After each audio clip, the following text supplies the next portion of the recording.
Depuis 2008, c'était beaucoup de la revente sur le réseau pour créer une diversification de revenus, pour payer un bâtiment, amortir un coût de bâtiment neuf. Et de plus en plus, on a de la demande sur l'autoconsommation pour réduire des factures d'électricité, mais pour que ça soit rentable, il faut avoir quand même de grosses consommations. Alors pourquoi Clé Énergie s'est associé à Waltefogel? Tout simplement parce que Waltefogel, c'est une entreprise qui est reconnue sur le marché. Ils sont porteurs dans l'univers de la charpente. Et puis nous, c'est un gage de qualité et de sérieux pour nos clients.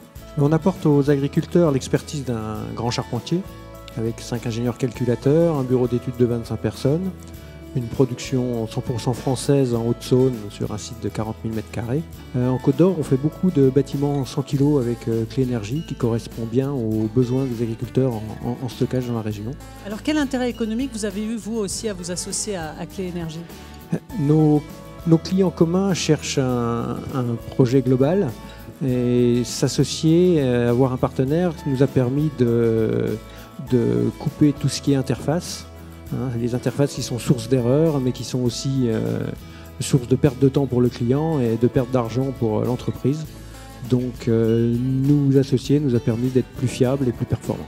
Quel est le lauréat de ce soir pour ce trophée?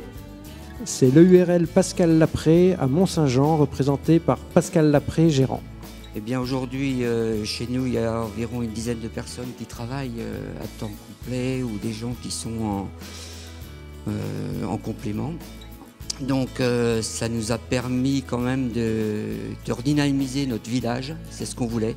C'était déjà vivre de notre production et de pouvoir prouver aussi que dans les petits villages, on pouvait recréer de l'emploi et ramener de la dynamique dans nos villages. Alors on transforme bien sûr tout le canard, mais aussi on fait des transformations d'agneau, parce qu'aujourd'hui l'agneau c'était un produit qu'on avait du mal à valoriser, donc en le transformant en plat cuisiné, ça nous a permis de valoriser nos agneaux et grâce à ça donc maintenir notre troupe de moutons sur l'exploitation. Se lever le matin et se faire plaisir en allant bosser, c'est vraiment agréable.